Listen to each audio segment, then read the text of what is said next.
Hello everyone, if you enjoy my channel, please support me with one like, one subscribe, and one share. A book changed my evening.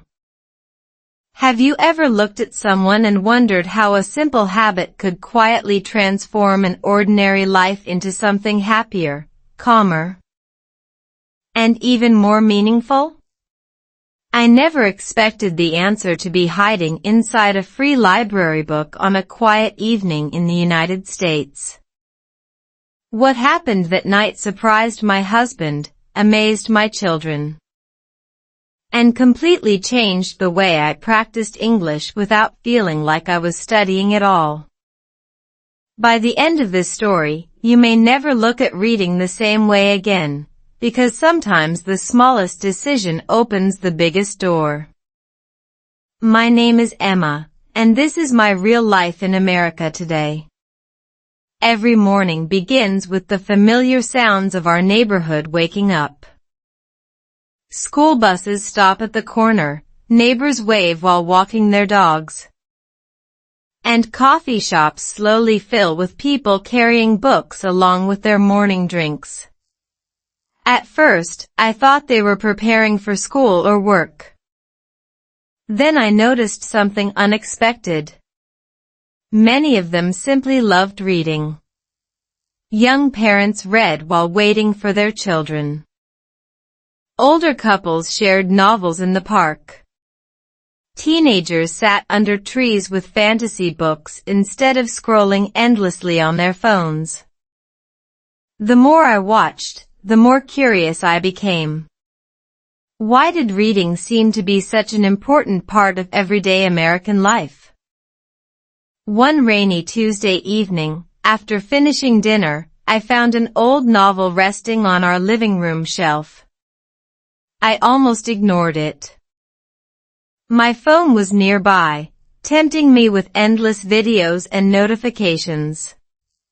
Reading sounded slow. My brain wanted something easier.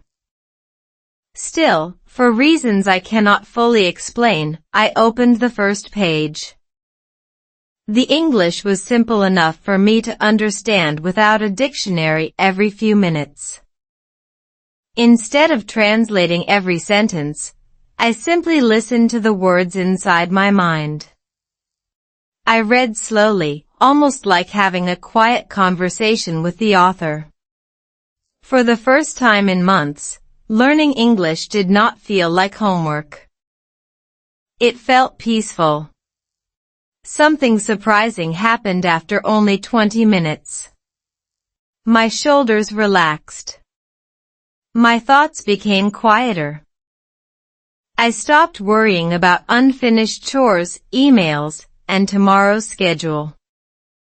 Later I learned that researchers have found reading can reduce stress significantly in just a few minutes while improving attention, memory, and language skills over time. Sitting there on my couch, I did not know the scientific explanation yet. I only knew that I felt different. When my husband walked into the room, he smiled and asked a question that completely caught me off guard. His next words would lead me to a place I never imagined. And they would reveal the real reason so many Americans protect their reading time like a precious daily ritual. My first library card. "You've been happier this week," my husband said with a smile. What changed? I laughed because I honestly didn't know the answer. Was it the novel on the coffee table? Was it the 20 quiet minutes I gave myself every evening? Or was I beginning to discover a secret that millions of Americans had understood for years? I thought reading was only about learning information, but I was about to find out it could quietly reshape conversations, relationships, confidence, and even the way my brain experienced everyday life. The following Saturday morning, we drove to our local public library. I expected a silent building filled with dusty shelves and people whispering. Instead, it felt alive. Children laughed during story time.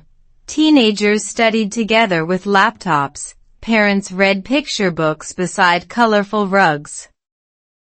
And older neighbors chatted warmly before borrowing another stack of novels. The building was bright, welcoming, and completely free to everyone. I stood there for a moment thinking, this isn't just a library. It's part of the heartbeat of the community. A librarian greeted me with genuine kindness and asked if I wanted my own library card.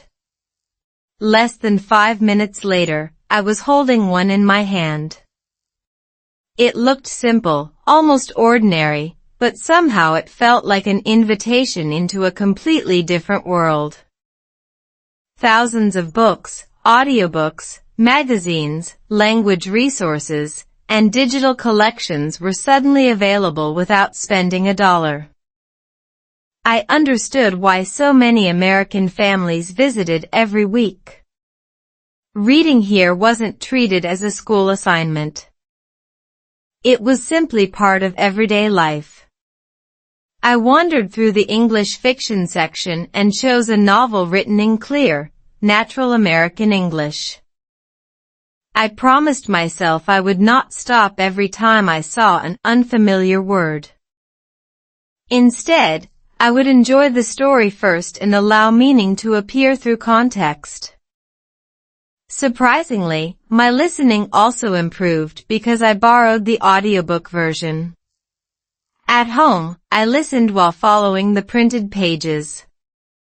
The pronunciation, rhythm, and expressions became much easier to remember because they belonged to real conversations instead of isolated vocabulary lists.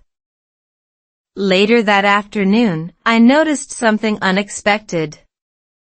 Nearly every family leaving the library carried books.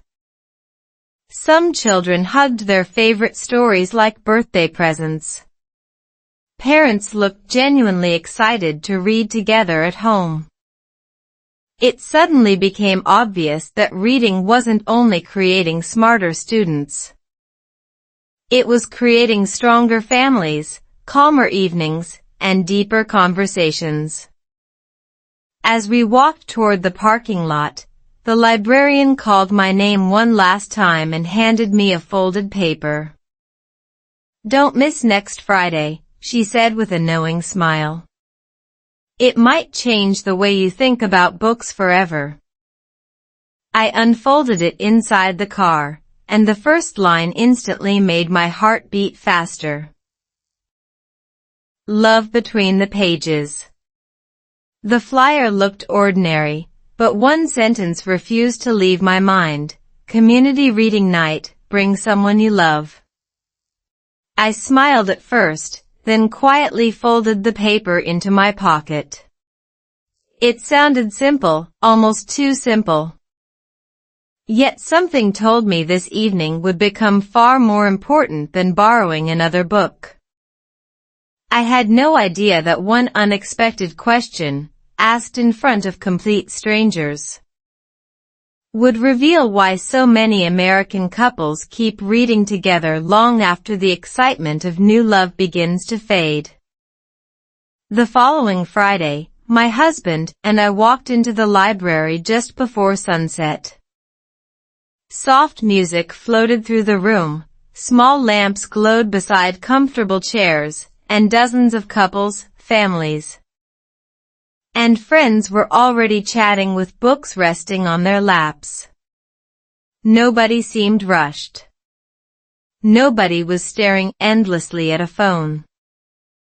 For one quiet evening, stories had become more interesting than notifications. I suddenly understood that this was not simply an event about books. It was about giving people a reason to truly listen to one another again. The host welcomed everyone and asked each pair to read one short passage aloud before discussing a single question. Which character reminds you of someone you love?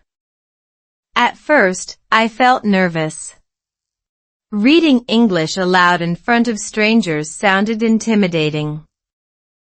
My husband noticed my hesitation and gently whispered, "Don't worry about perfect English. Just tell the story." His words instantly relaxed me. I read slowly, carefully, letting each sentence breathe instead of rushing through it. To my surprise, people smiled with encouragement instead of judging every pronunciation. That moment changed the way I thought about practicing English forever. Communication mattered more than perfection. As the conversations continued, something unexpected happened.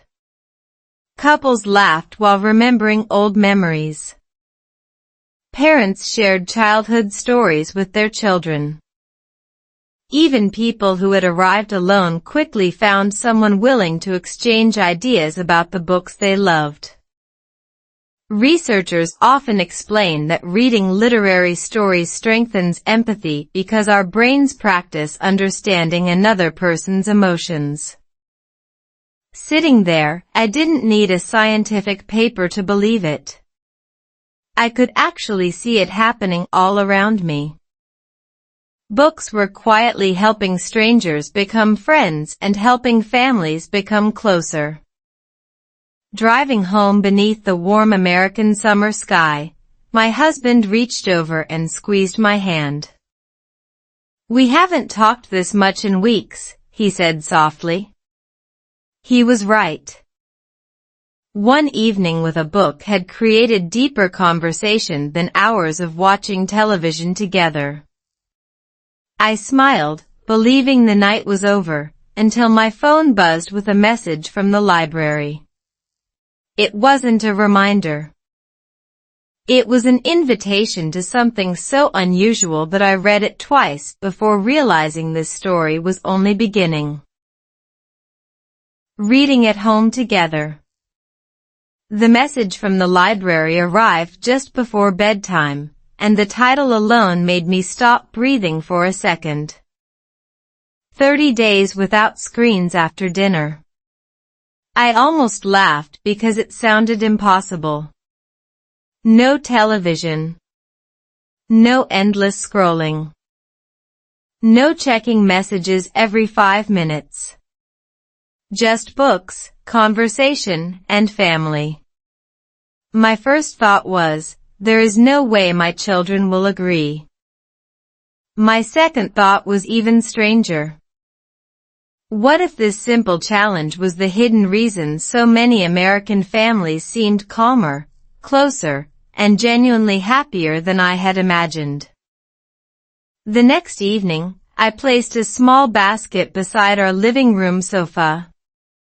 Inside were 4 books, one for each member of the family. When dinner ended, everyone looked toward the television almost automatically. Instead, I smiled and quietly pointed to the basket. My children stared at me with dramatic expressions that made my husband laugh. "Only 20 minutes, I promised. If nobody enjoys it, we'll stop." They reluctantly picked up their books, and for the first few minutes, the room felt unusually quiet. Then something unexpected happened. My youngest daughter giggled at a funny chapter. My husband paused to read a sentence aloud that reminded him of his childhood. Soon we weren't just reading. We were talking. Without realizing it, English practice became part of our evening in the most natural way possible. Sometimes I read a paragraph aloud, paying attention to the rhythm instead of worrying about every unfamiliar word. Occasionally my children corrected my pronunciation with cheerful smiles, and we all laughed together. Instead of feeling embarrassed, I felt grateful. Language became a shared adventure instead of a stressful lesson. Researchers often explain that reading aloud strengthens vocabulary, listening skills, and memory while creating emotional connection between family members. Looking around our living room, I could almost watch those benefits unfolding in real time. As the days passed, another surprising change appeared. Our conversations became longer. We asked better questions. We listened without interrupting. Even disagreements felt calmer because everyone had become more patient. Books gave us something meaningful to discuss beyond homework, work schedules, or household chores. They introduced new ideas, different perspectives, and gentle reminders that every person carries a story we cannot immediately see. I finally understood why reading had become such a treasured habit in so many American homes. It wasn't escaping reality. It was quietly improving it. On the 30th evening, just as we finished our reading time, someone knocked on our front door. Standing outside was our neighbor holding a worn paperback with a warm smile. "I've been meaning to share this with you," she said. "This book changed my marriage." I accepted it with curiosity, but when I noticed the handwritten note hidden inside the first page, I realized the biggest surprise of my journey had only just begun. Why Americans read so much. The handwritten note inside that old paperback said only 8 words, but they stayed with me for days.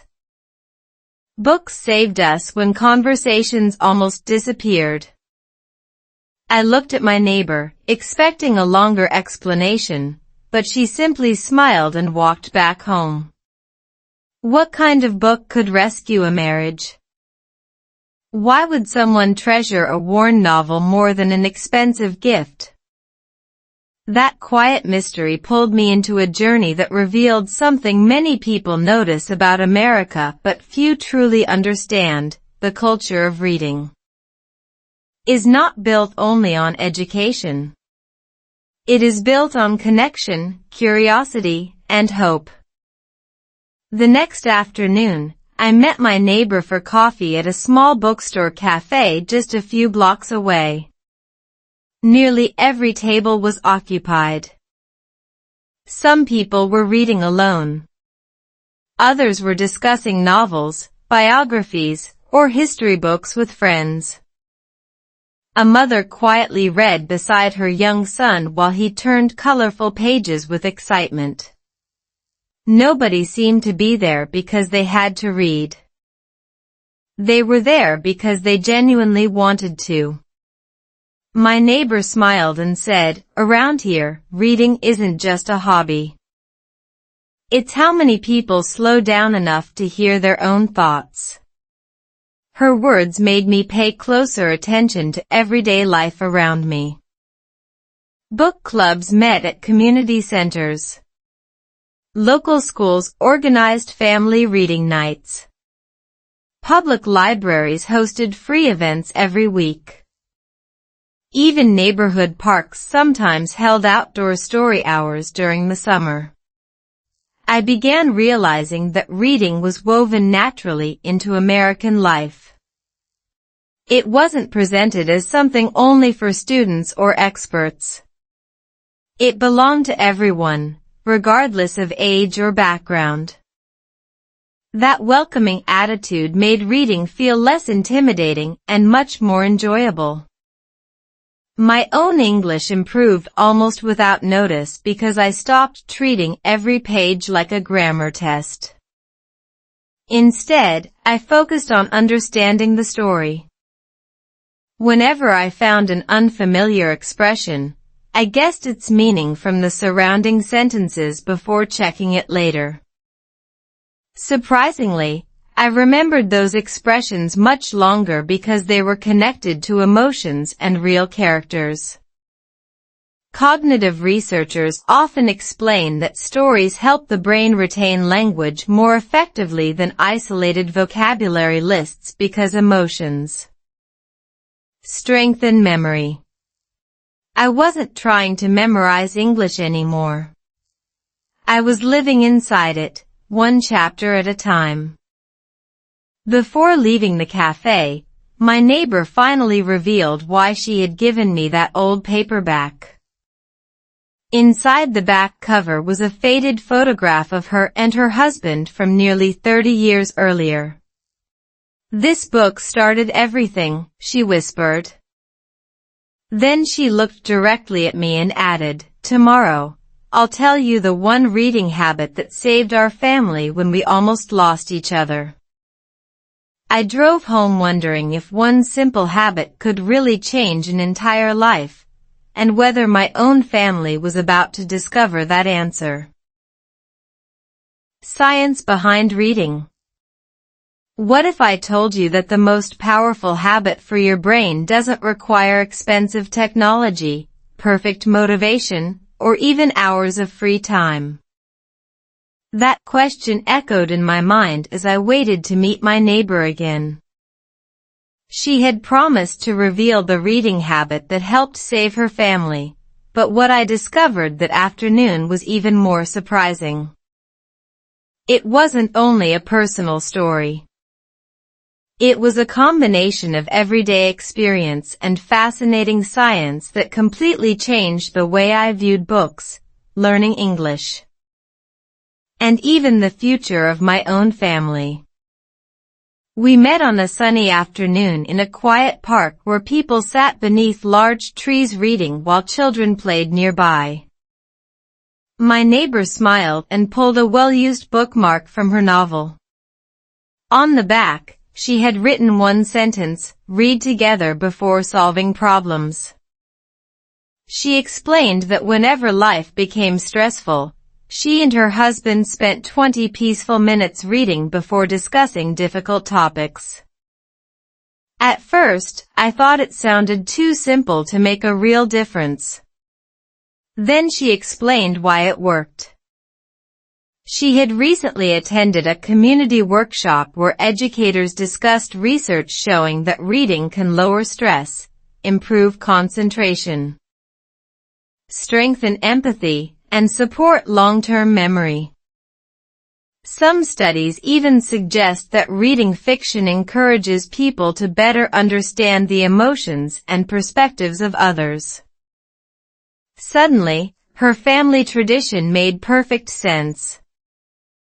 Instead of entering difficult conversations with tired, distracted minds, they first gave their brains a chance to slow down. By the time they started talking, they listened more carefully and reacted more thoughtfully.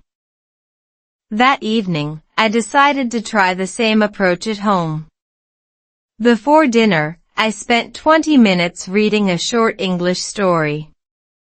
I didn't rush. I didn't stop for every unfamiliar word.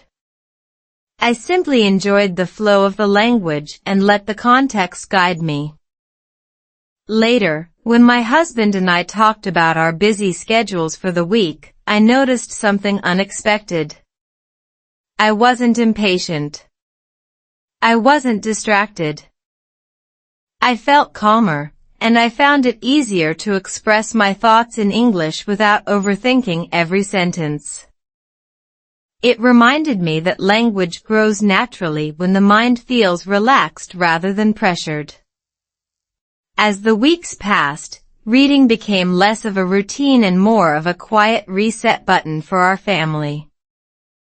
The atmosphere at home felt lighter, conversations became richer, and even my children started recommending books to one another.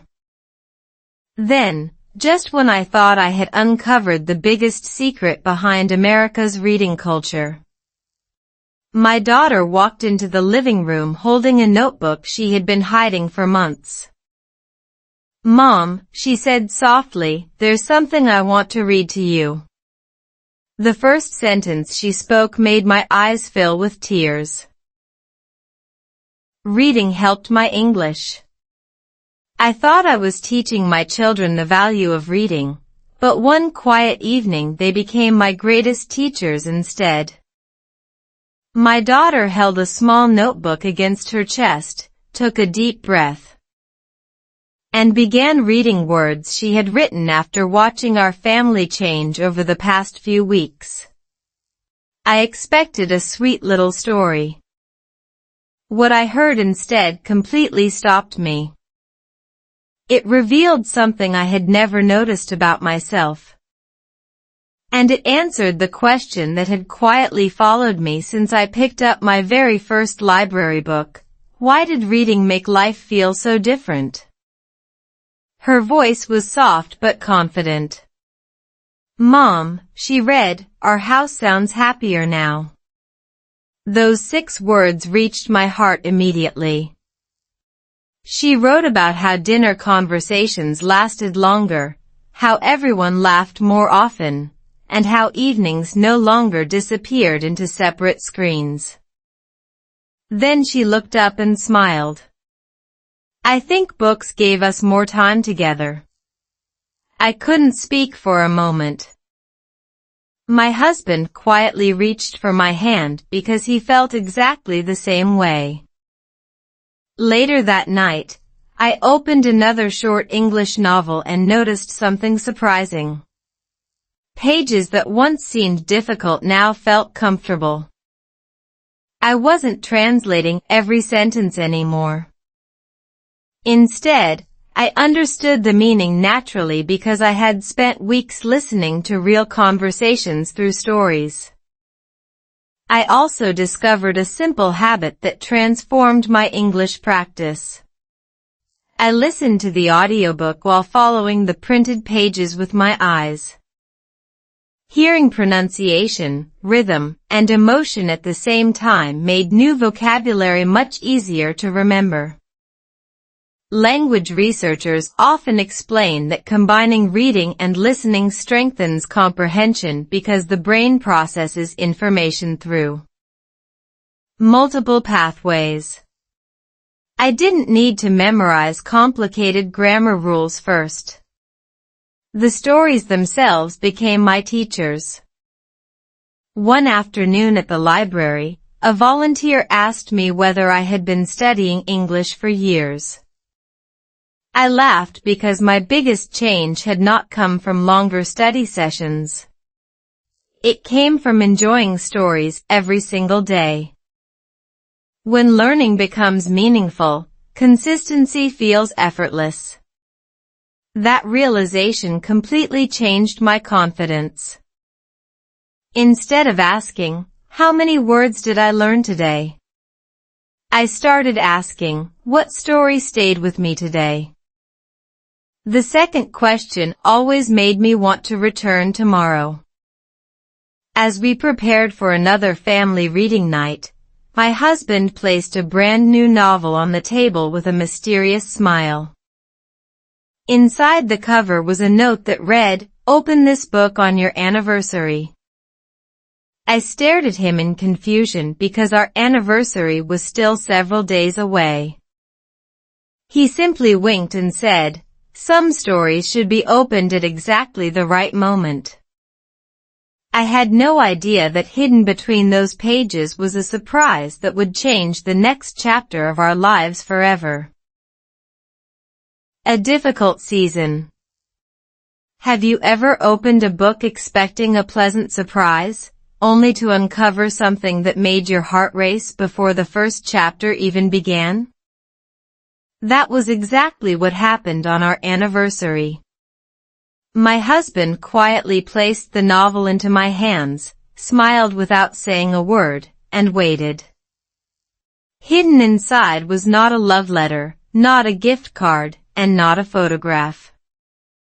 It was a folded note with one unexpected sentence: read page 143 before you read anything else. I looked at him in confusion, completely unaware that this single page would lead us through one of the most emotional conversations of our marriage. That evening, after the children had gone to bed, I carefully turned to page 143. A character in the story admitted she had stopped listening to the people she loved because she believed being physically present was enough. The words felt strangely personal. I looked across the room at my husband, who quietly asked, "Does any part of that sound familiar?" I smiled at first, but then I realized he wasn't criticizing me. He was inviting me into an honest conversation we had unknowingly postponed for months. Life in America had become wonderfully busy. Between work, school events, grocery shopping, family schedules, and endless notifications, we often assumed that being together meant we were truly connecting. But sitting side by side isn't always the same as understanding each other. That night, the novel gave us language for emotions we had struggled to express ourselves. Instead of arguing, we reflected. Instead of defending our opinions, we listened. Books have a remarkable way of helping people discuss difficult feelings through fictional characters, making vulnerable conversations feel safer and less intimidating. As part of my English practice, I read several meaningful paragraphs aloud before we discussed them. Speaking slowly helped me organize my thoughts, while hearing the words gave me confidence to express emotions naturally. I realized that stories don't simply teach vocabulary. They teach tone, empathy, and the rhythm of real communication. Psychologists often suggest that shared reading encourages emotional understanding because readers mentally experience another person's perspective. That evening, I wasn't just improving my English. I was strengthening my marriage one conversation at a time. Before we went to sleep, my husband reached into the back of the book and pulled out a sealed envelope I hadn't noticed before. Across the front, someone had written in elegant handwriting, "Do not open until tomorrow morning." Neither of us recognized the writing. We stared at each other in complete silence, wondering who had placed it there, and why it seemed destined to find us exactly when we needed it most. Passing the habit forward. The mysterious envelope stayed on our kitchen table all night, and I don't think either of us slept very well. Who had written it? Why hide it inside a novel? Most importantly, why wait until the next morning? As soon as the sun filled our living room, my husband nodded quietly, giving me permission to open it. I expected a personal message from the previous owner of the book. Instead, I unfolded a single handwritten page that carried a challenge so unexpected it would soon spread far beyond our own family and change an entire neighborhood in ways I never imagined. The letter began with a simple sentence: "If this book found you, pass its kindness to someone else." Beneath those words was a story written years earlier by an elderly woman who explained how one borrowed novel had helped her reconnect with her husband after a difficult season in their lives. Before donating the book to the library, she tucked a letter inside, hoping one future reader might continue the tradition. Her final request was beautifully simple: give a favorite book to someone who might need hope more than you do. That afternoon, I couldn't stop thinking about her message. Instead of placing the novel back on our shelf, I carried it to our local community center, where free reading events were held every month. I slipped another handwritten note inside the cover. It read, "This story reminded my family to slow down, listen carefully, and love generously. I hope it brings peace to your home too." Leaving that book behind felt strangely emotional. Almost like sharing a small piece of our family's heart with someone we would probably never meet. Over the following weeks, something wonderful happened.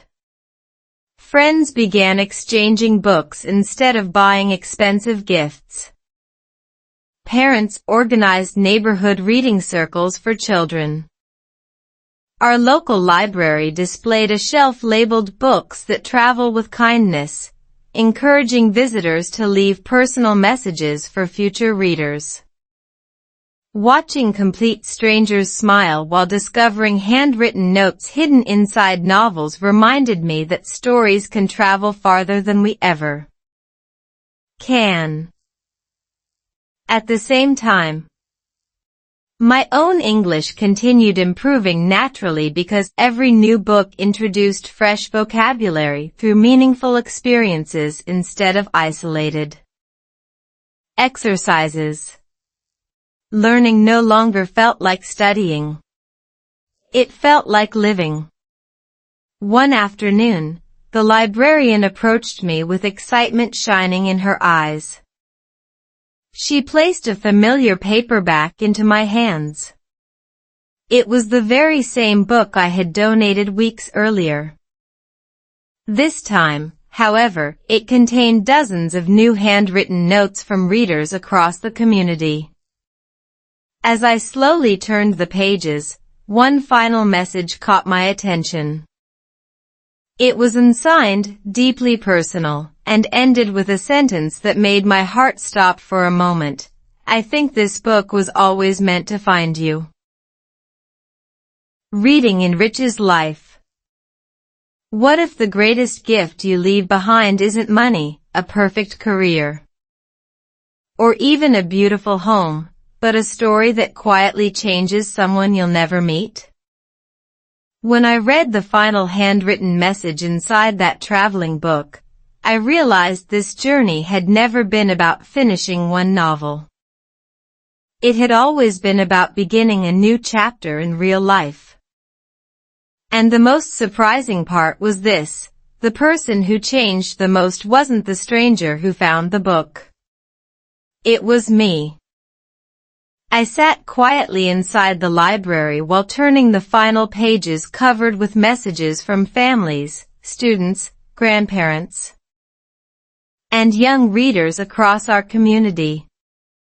Every note carried a different voice, yet they all shared the same theme. Someone had laughed more. Someone had forgiven a family member.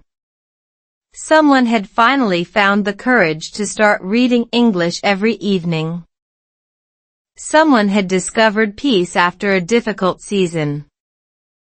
I suddenly understood why Americans often say that books build communities instead of simply filling bookshelves. A good story never truly ends when you close the cover. It continues through every conversation it inspires. Looking back, I smiled at how everything had started with one ordinary evening on my living room couch. I had picked up a novel almost by accident, hoping only to relax for a few minutes. Instead, reading quietly transformed my evenings, strengthened my marriage, created meaningful family traditions, improved my confidence in English, and introduced me to people whose kindness I will never forget. None of those changes happened overnight. They grew one page, one conversation, and one small habit at a time. If you're learning English, my advice is wonderfully simple. Don't chase difficult words before you fall in love with stories. Choose books that make you curious. Read slowly. Listen to the audiobook when possible. Smile when you understand a new expression through context instead of translation. Language becomes unforgettable when it carries emotion, laughter, hope, and real human experiences.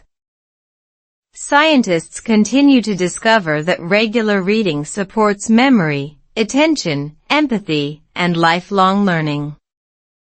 My own family didn't need statistics to believe it anymore. We were living the evidence every single day. Before leaving the library that afternoon, I wrote one final note and tucked it carefully inside another novel. It said, "If this story reaches you, I hope it reminds you that one page can begin a better life." I placed the book back on the shelf and walked toward the door with a grateful heart, wondering whose hands would discover it next. Maybe, just maybe, the next reader is listening to this very story today. That's all for today. I'll be making many more stories like this in the future. Don't forget to subscribe so you won't miss the next one.